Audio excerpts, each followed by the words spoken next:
magazine Pluriel. Étienne Nabédé. Mesdames, Messieurs, bonjour et bienvenue dans ce journal. Je vous en donne les titres. Sécurité alimentaire, solidarité et complémentarité. La CEDEAO a conçu un dispositif de réserve régionale de sécurité alimentaire au sein des États membres. Il est destiné à des opérations d'urgence en cas de crise alimentaire conjoncturelle. La Chambre de commerce et d'industrie du Togo, CCIT, opte pour la dématérialisation. Elle lance le 1er mars prochain une plateforme permettant la délivrance électronique des documents nécessaires à l'exportation. Il s'agit notamment d'attestations conformes aux exigences de la CEDEAO de l'UMOA ainsi que du document de déclaration unique. Le 32e sommet de l'Union africaine s'ouvre demain en Éthiopie. Sécurité, crise en Libye, économie et Tshisekedi, le sommet d'Addis Abeba devrait être celui des nouveautés. À la veille de cette rencontre, les 5 chefs d'État africains du comité de haut niveau sur la Libye se retrouvent cet après-midi pour faire avancer la paix dans ce pays.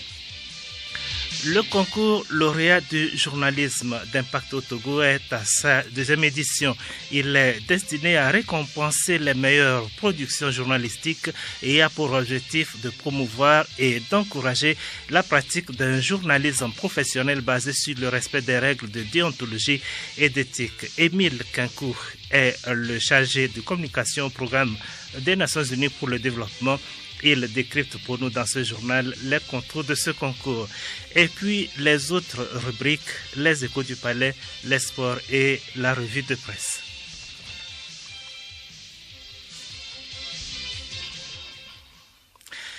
Mesdames et messieurs, une fois encore, bonjour. Sécurité alimentaire dans les États de la CEDEAO, 5% des stocks nationaux pour assurer cette sécurité.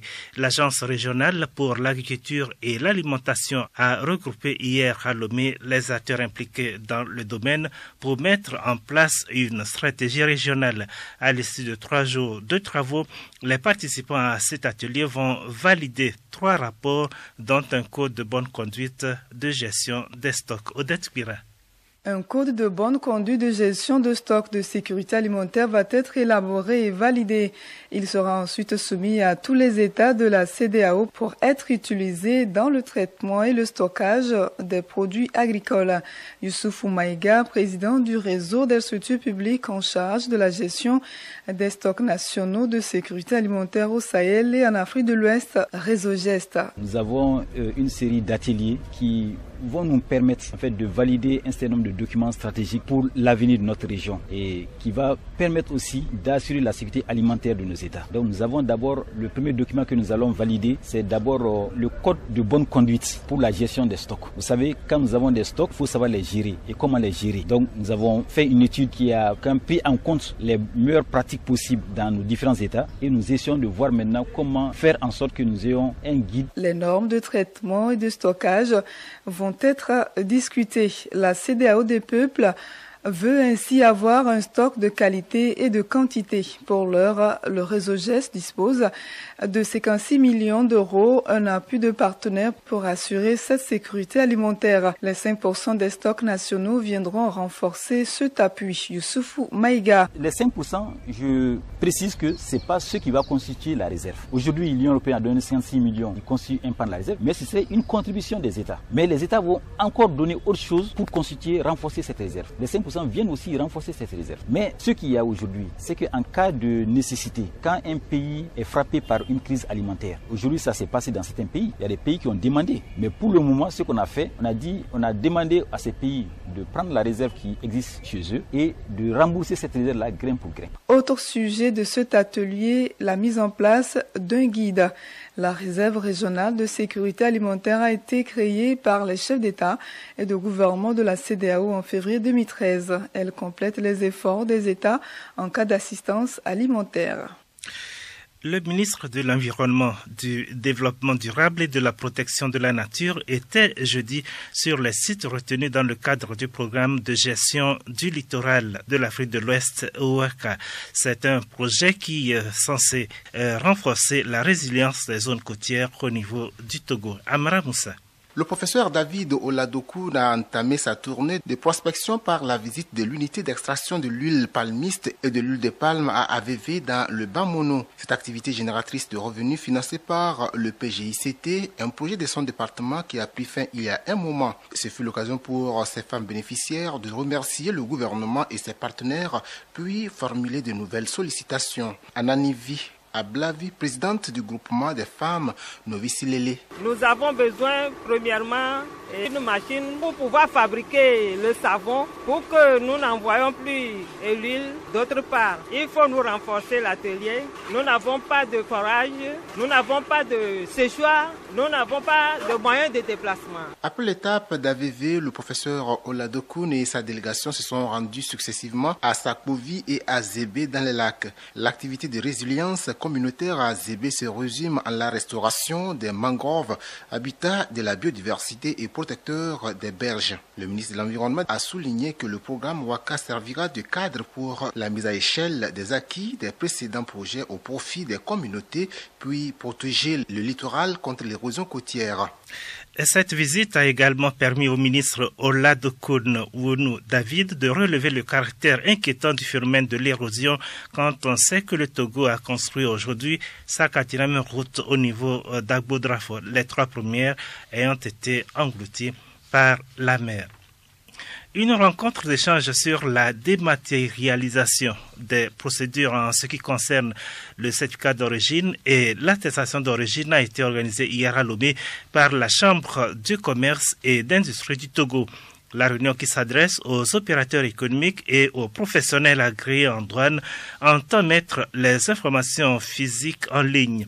Ainsi, certains documents essentiels à la pratique du commerce peuvent être demandés et vendus en ligne, permettant ainsi la facilitation et la réduction du délai de traitement des différents services. Le vice-président de la CCIT, Rémi Moivi, donne les avantages de ce système. L'avantage pour les opérateurs économiques aujourd'hui, c'est qu'ils n'auront plus à se déplacer pour pouvoir acheter ou produire les documents. Ils peuvent rester à leur bureau et accéder, se procurer ces documents-là en ligne.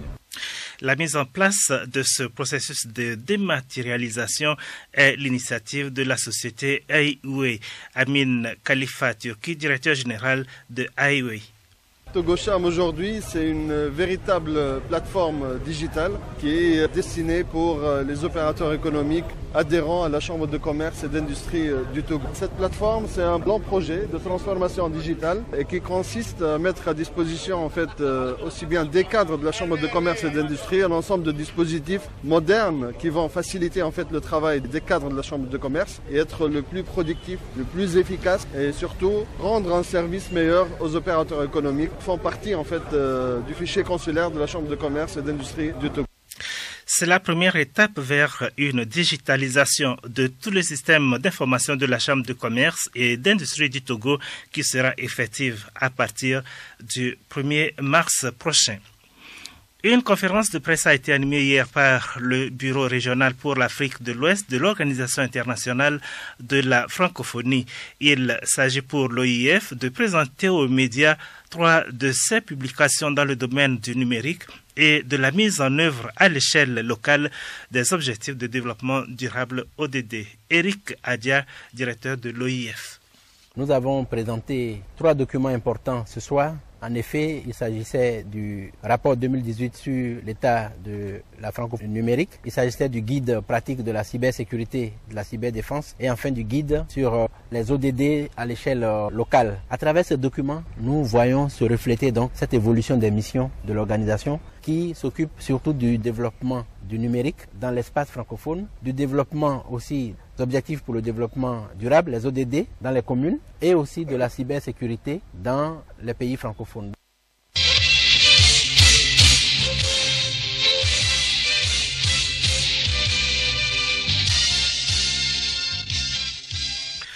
Congrès statutaire du syndicat national des employés et cadres des compagnies d'assurance du Togo, SINASUR, ce matin à Lomé, il est question pour les membres du dit syndicat de revisiter les textes afin de redynamiser leur regroupement. La fin des travaux sera sanctionnée par l'élection d'un nouveau bureau de 9 membres. pour un mandat de 4 ans. Le secrétaire général sortant, Néné Etitir, présente le rapport des activités sous son mandat. Nous avons fait un long chemin. Il va falloir s'arrêter, faire le bilan des activités, voir ce qui a marché, ce qui n'a pas marché et projeter de nouvelles bases. Le thème même du congrès, c'est les assureurs face à leurs responsabilités syndicales. Nous allons revoir les statuts. Comment faire pour mobiliser les camarades syndiqués et comment faire pour avoir de nouvelles bases de revendications. Au fait, depuis que le bureau a été mis sur place, nous avons eu comme objectif à défendre les intérêts des travailleurs.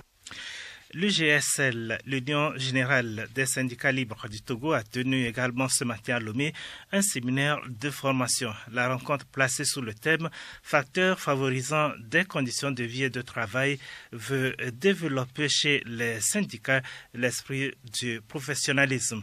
Amakwe Ahoro Achinde, secrétaire général de l'UGSL. Nous avons jugé nécessaire d'organiser cette formation dont le thème est « Facteurs favorisant l'amélioration des conditions de vie et de travail ». Et quand le travailleur focalise son attention sur cet aspect, parfois oublie qu'il y a des attitudes, il y a des façons de faire, il y a même la responsabilité professionnelle, le professionnalisme dans ce que l'on fait et qui participe également à l'amélioration de ces conditions de vie.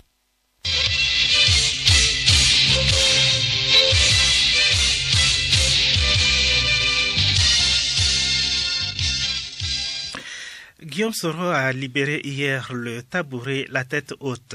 Il a démissionné du poste de président de l'Assemblée nationale lors d'une session extraordinaire convoquée pour l'occasion. L'ancien chef de la rébellion ivoirienne occupait ce poste depuis 2012. Alors qu'on lui prêtait des ambitions présidentielles en 2020, cette démission consacre une longue déchirure entre Ouattara et lui-même. C'est donc la fin solennelle d'une alliance politique de près de 20 ans. Tout au long de son discours, le désormais ex-président de l'Assemblée nationale ivoirienne aura jeté des cailloux dans le jardin du chef de l'État pour laisser penser qu'il démissionne contraint par l'exécutif. Le gouvernement et les groupes armés centrafricains ont signé le 6 février dernier à Bangui l'accord politique pour la paix et la réconciliation. De nombreux points importants figurent dans ce document de 43 pages. Ainsi, au-delà de la question fondamentale de la justice, l'accord prévoit la dissolution intégrale des groupes armés sur toute l'étendue du territoire national. Les 14 groupes armés qui contrôlent 80% du territoire et combattent pour le contrôle des immenses ressources de la Centrafrique s'engagent à participer pleinement au processus DDR de désarmement et à bannir toute velléité d'accession et de conservation du pouvoir par la force. Le 32e sommet de l'Union africaine s'ouvre demain à Addis Abeba en Éthiopie. Sécurité, crise en Libye, économie et Tshisekedi sont les grands enjeux de ce sommet. Bénédicte Kanda. La présidence de l'Égypte devrait être fortement orientée vers la sécurité et la lutte contre le terrorisme. La Libye sera au cœur des préoccupations de l'Union africaine. D'ailleurs, les 5 chefs d'État africains du comité de haut niveau sur la Libye se réunissent cet après-midi à Addis Abeba pour faire avancer la paix dans ce pays. Au niveau des infrastructures continentales, afin de favoriser l'intégration régionale, le commissaire aux affaires économiques Victor Harrison se montre optimiste. L'Égypte appuie les accords de libre-échange au niveau continental et tentera d'abattre les derniers obstacles à l'entrée en vigueur de la zone de libre-échange continentale africaine, ZLEC. L'une des modalités discutées prévoit ainsi de limiter les contributions des 5 principaux donateurs, Afrique du Sud, Algérie, Égypte, Maroc et Nigeria, à 40% du budget et de fixer une contribution plancher de $200 000 annuels, soit plus de 100 millions de francs CFA. Le nouveau président de la RDC, attendu à Addis Abeba, siégera pour la première fois devant ses pairs dans le hall Nelson Mandela lors de l'ouverture du sommet. Félix Tshisekedi va renouer le lien avec son pays et l'Union africaine qui s'était particulièrement distendue sous la présidence de son prédécesseur Joseph Kabila. Washington vient de mettre fin à plusieurs programmes d'assistance militaire pour Yaoundé. Les États-Unis entendent ainsi protester contre de graves violations des droits de l'homme de la part du régime camerounais, notamment dans le nord du pays. L'assistance de Washington concerne la formation militaire et les armements pour un total de 17 millions d'euros. Pour autant, d'autres programmes continuent. Pour le moment, Washington hausse le ton en saluant néanmoins la bonne coopération avec Yaoundé en matière de lutte contre le terrorisme. Tunisie, accord jeudi dernier entre le gouvernement et l'Union générale tunisienne du travail UGTT prévoyant une augmentation globale de salaire des fonctionnaires. Il a eu pour effet de suspendre le mot d'ordre de grève générale annoncé pour fin février. L'accord ne concerne que l'année en cours. Les négociations pour les années 2020 et 2021 reprendront en juillet selon le syndicat.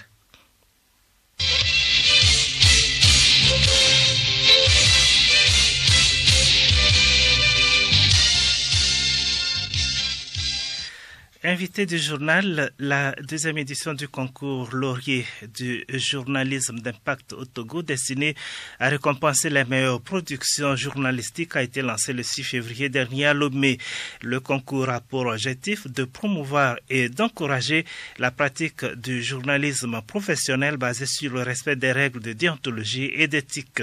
Il est conjointement organisé par les ambassades des États-Unis et de France au Togo et par le Programme des Nations Unies pour le développement PNUD.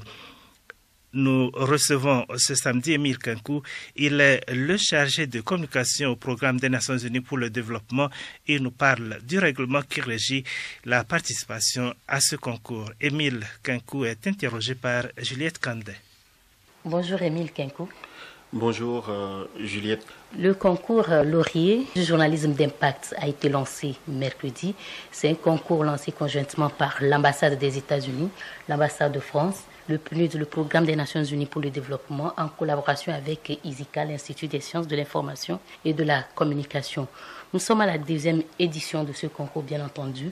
Dites-nous, comment est née l'initiative de ce concours? L'initiative a été prise dès le départ l'année dernière par l'ambassade des États-Unis, l'ambassade de France, l'Union européenne et l'ambassade d'Allemagne qui ont pris cette initiative pour mettre en exergue le professionnalisme des journalistes togolais et pousser ceux qui exercent ce métier noble à continuer de faire ce travail qui apporte un certain nombre de choses en termes d'information et d'éducation à la population togolaise.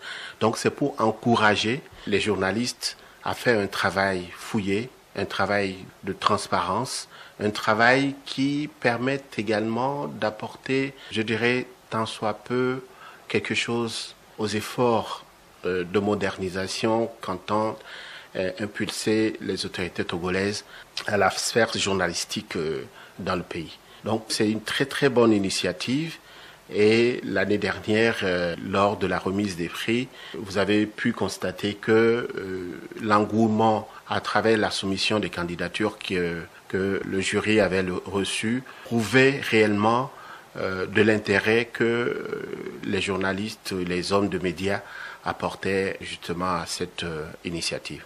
Le concours récompense et encourage les meilleures productions journalistiques. Le PNUD vient de se joindre à la deuxième édition, vu l'engouement de l'édition précédente. Mais qu'est-ce qu'il y a comme amélioration par rapport aux enseignements tirés de la première édition? On a appris beaucoup de choses par rapport à l'organisation de la première édition.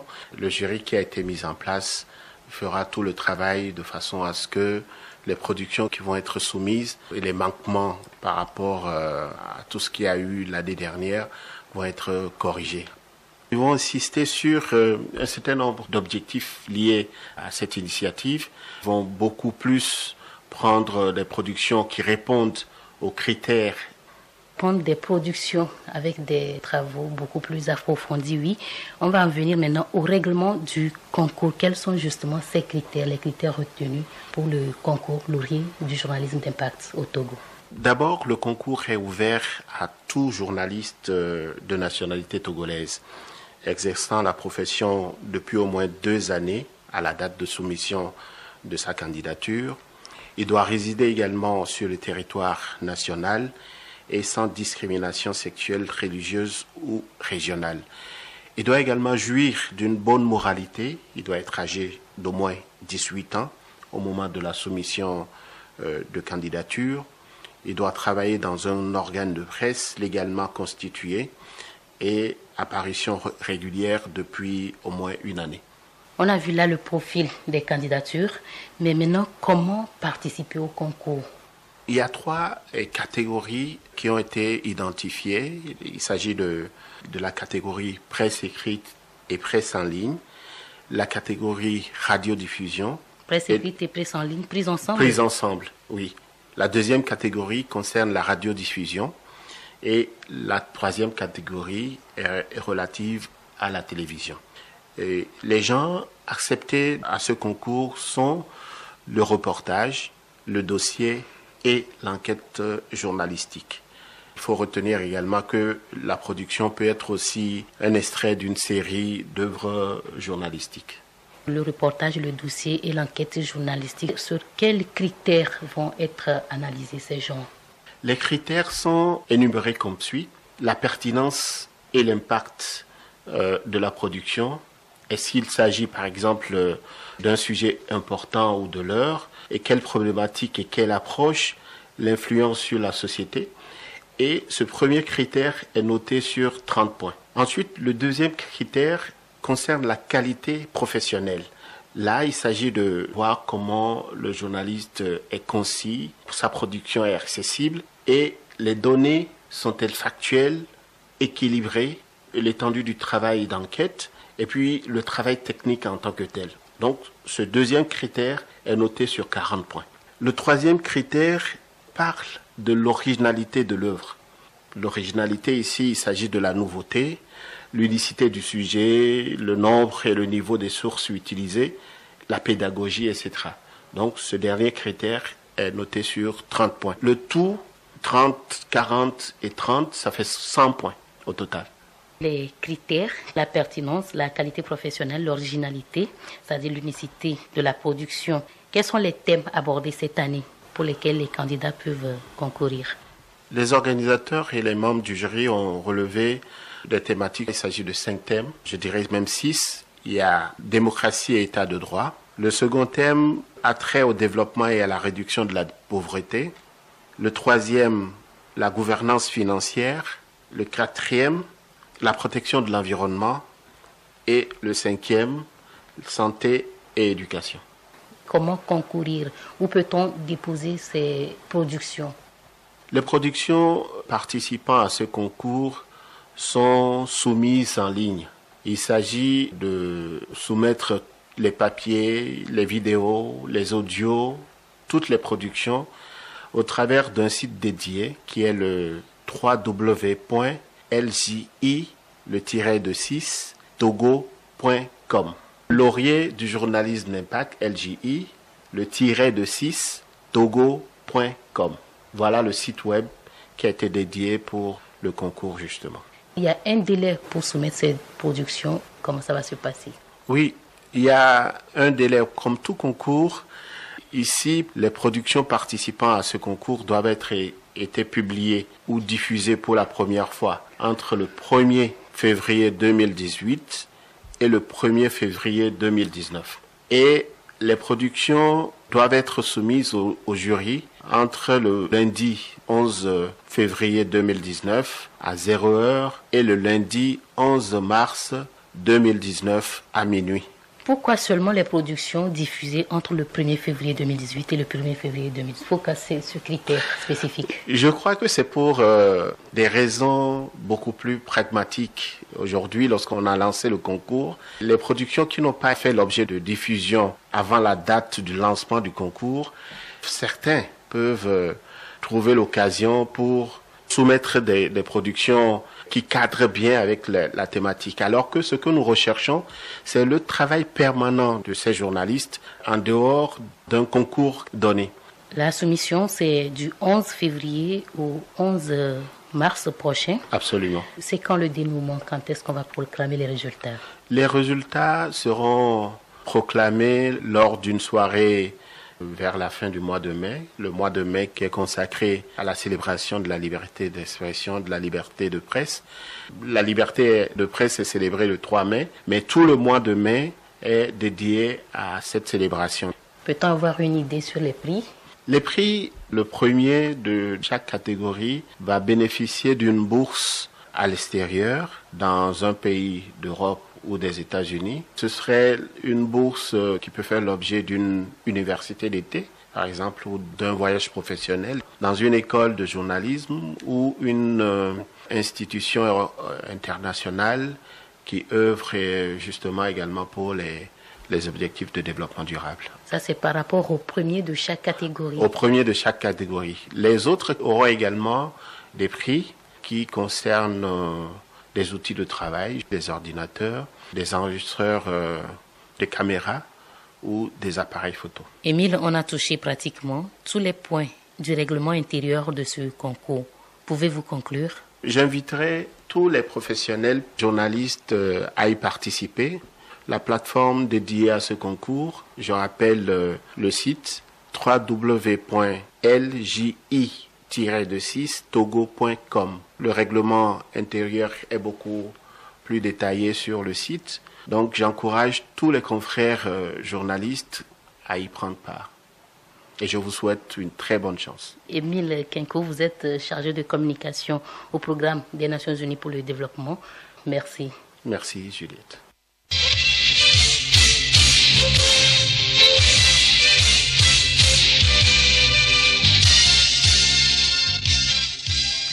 L'inculpé s'appelle Yao. Il est né en 1990 et est menuisier de profession.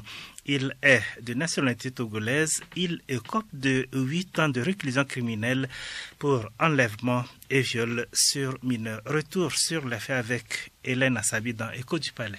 Dans l'après-midi du 27 février 2011, le nommé Yao rencontra Vanessa âgée de 12 ans qui allait pour puiser de l'eau. Celle-ci lui a demandé de lui apprendre à pédaler. Il la conduisit chez lui où il l'hébergea et lui imposa des relations sexuelles pendant 4 jours avant d'être retrouvé et libéré par ses parents. Le mis en cause a reconnu les faits de viol qui lui sont reprochés en enquête préliminaire avant de les nier devant le magistrat instructeur, déclarant que sa victime était consentante et qu'il entretenait régulièrement des relations sexuelles avec elle. Maître Alexis Kereboro, quand peut-on parler de viol? Le viol, c'est une relation sexuelle sans le consentement de la partie. Et donc on parle de viol lorsqu'il y a une relation sexuelle forcée. Des cas de viol sont constatés normalement par un certificat médical. Après un examen du médecin qui constate que la relation sexuelle n'a pas été consentie. Et également, il y a les propos des témoins, aussi s'il y avait des témoins dans le voisinage. Mais donc c'est souvent l'ensemble de ces éléments-là qui permet de constater les cas de viol. Mais la pièce maîtresse, c'est le certificat médical. La loi prévoit une peine de 5 à 10 ans, mais lorsque le viol a entraîné une capacité de plus de 6 semaines, ou bien qu'il a été fait plusieurs fois, la peine peut aller jusqu'à 20 ans. Étant donné qu'il s'agit d'un viol sur mineur, il convient de requalifier les faits de viol sur mineur en faits de pédophilie. Ces faits prévus et punis par les articles 379 et 393 du Code de l'enfant, l'inculpé Yao a été condamné par la Cour d'assises de Lomé à 8 ans de réclusion criminelle. Notons que les renseignements recueillis sur lui sont en général favorables. Il est décrit comme un jeune homme calme et selon son entourage, il n'est pas violent et ne fait pas de mauvaise compagnie. Son grand défaut est qu'il ne sait pas gérer son argent. Il s'adonne à l'alcool dès qu'il gagne un peu d'argent. Selon les mêmes sources, il aurait un problème spirituel qui obligeait sa maman à le conduire dans une église pour des prières, ce qui a d'ailleurs provoqué le départ de sa femme avec qui il avait un enfant. Mais le rapport d'expertise mentale en date du 18 juin 2012 ne révèle aucune anomalie mentale ou psychique constituée. Selon le dit rapport, il n'y a pas de symptômes orientés vers une pathologie pouvant abolir ou altérer son discernement. Il était donc accessible à une sanction pénale.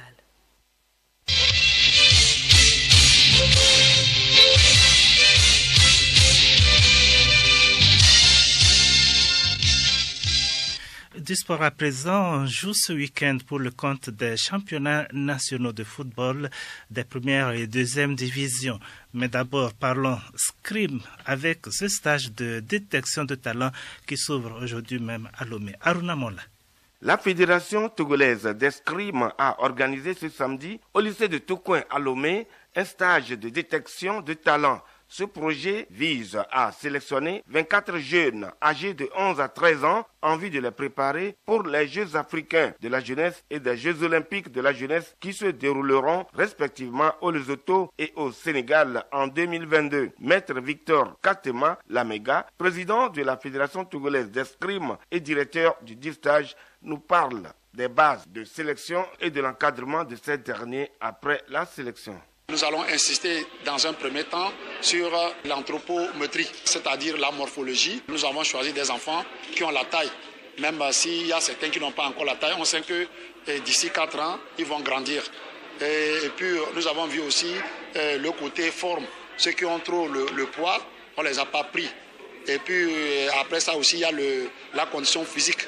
Et on l'a vérifié par des tests physiques pour découvrir ceux qui ont l'endurance, la résistance, ceux qui ont la souplesse et ceux qui ont la coordination. Après ça, nous avons aussi le travail technique. Football, on joue demain la 16e journée de la D1 au Togo. Cette journée est caractérisée par 2 derbys pleins de suspense. ASCK Asko Akara et puis Semassi Sarah Asokode. Le leader Bikinti reçoit Gomido. Koroki accueille Maranata. Autres affiches Fouanda, Dito, AS Togoport Ange de Noutien au municipal de Lomé et puis AS OTR Bourlesou à l'état-major général de Lomé.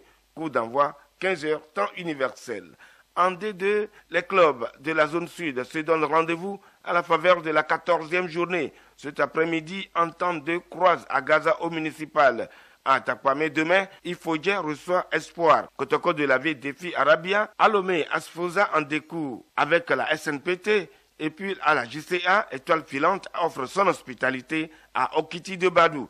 Justement, à propos de ce match, le président des Bleus de la capitale, Tete Wilson Baoun, invite les supporters à faire nombreux le déplacement du stade de la JCA. Pour pouvoir battre Okiti, l'Étoile Filante a besoin de tout le monde, tous les supporters, tous les dirigeants et tout le public sportif de Lomé doit être derrière l'Étoile Filante au stade JCA d'Agoué. Donc nous avons besoin de tout le monde pour pouvoir gagner. Et je lance un appel à tous les sympathisants du Shootistar pour qu'ils viennent dimanche à 15h au stade soutenir l'Étoile Filante de Lomé. Pour les joueurs, la victoire est impérative. Il nous faut absolument gagner ce match. C'est un match capital. Dans la zone nord, c'est la 12e journée qui va être disputée. Cet après-midi même, Agoua, le leader, se déplace à Pagoda pour y affronter l'AS Bina. Les autres rencontres ont lieu demain. Doumbé, Kakadal, Fukpa, Unisport et puis Odalo, Tchadjo Athletic Club, TAC. Et puis tennis, fin hier du stage de formation d'entraîneurs de niveau 1. Les stagiaires ont acquis les rudiments capables de renforcer leurs compétences.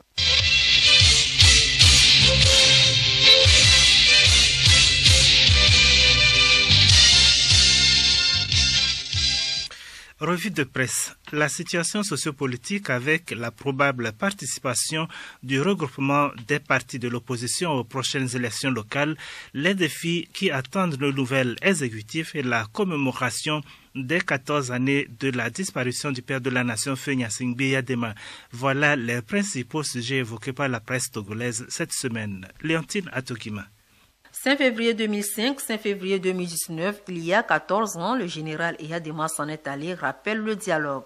Eyadema, toujours inoubliable, 14 ans après, prouve le libéral. Pour le dialogue, Feu Gnassingbé Eyadema a su marquer d'un saut spécial l'histoire de notre chère nation. Ces actes qu'il a eu à poser durant son règne resteront gravés dans la mémoire des Togolais, poursuit-il. L'éveil de la nation renchérie, Eyadema à jamais dans le cœur. Des offices religieux ont eu lieu sur le territoire national, notamment à Kara, le 5 février dernier pour honorer sa mémoire. Le président Eyadema reste un modèle de paix selon Togo Matin. Le monde entier se souvient encore de lui, ajoute Chronique de la semaine. Visibilité de l'action gouvernementale, un nouveau format de valorisation mis en route, écrit Togo Matin. Ce nouveau format qui vient d'être mis sur pied se présente sous forme de notes de presse et cherche à rendre visibles les actions du gouvernement poursuit le quotidien privé. Pour ce nouvel élan au sein du gouvernement classe 2, les jeunes ministres annoncent les couleurs du dynamisme, révèle l'éveil de la nation. Il s'agit de Mme Assi Mazama Essor, secrétaire d'État chargée de l'inclusion financière, et Noël Bataka, ministre de l'Agriculture. Les deux plus jeunes de l'équipe classe 2 ne se donnent pas de répit pour la recherche des résultats positifs de leur département, remarque le bi-hebdomadaire.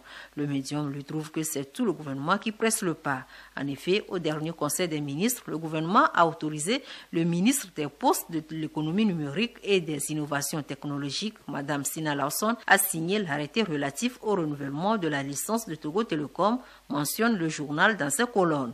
Autre action gouvernementale, l'électrification par le solaire. Le Togo ambitionne d'atteindre 100% de couverture électrique d'ici 2030. Une ambition qui s'aligne sur les ODD qui ont aussi pour point d'achèvement 2030, indique le quotidien privé qui rassure que pour y arriver, le gouvernement togolais se dote des moyens de sa politique. Au ministère du Développement à la base, le bimensuel Social Info informe que pour les perspectives 2019, Mme Victoire Tomega Dogbe vise la création de 140 infrastructures socio-communautaires et économiques de l'alphabétisation et veut appuyer les groupements, doter le secteur artisanal de tests réglementaires et répertorier toutes les structures de son encadrement. L'objectif principal est la baisse du taux de chômage et de réduction de la pauvreté, rajoute Social Info. D'énormes défis attendent également Foli Bazi Katari, ministre de la Communication, des Sports et l'Éducation à la citoyenneté, rappelle l'éveil de la nation. Actualité sociopolitique à présent, le libéral remarque après la faible mobilisation des manifestations du 26 janvier dernier de l'opposition, la C14 à la croisée des chemins. Le médium s'interroge sur la participation du regroupement aux prochaines élections locales. La C14 veut participer au local, affirme Dunia Le Monde.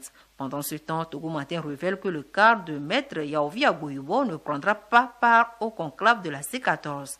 Le navire de la coalition continue de prendre de l'eau, note l'éveil de la nation qui rajoute qu'il était une fois un marché de dupes nommé C14. Pour le président du parti des Togolais, parti membre de la coalition, Nathanaël Olympio, il y a toujours espoir de revoir un 19 août chaque année, indique Togo Matin.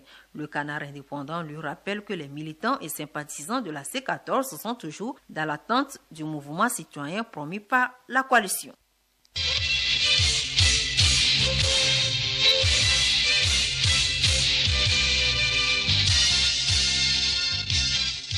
Pluriel, le magazine hebdomadaire de Radio Lomé.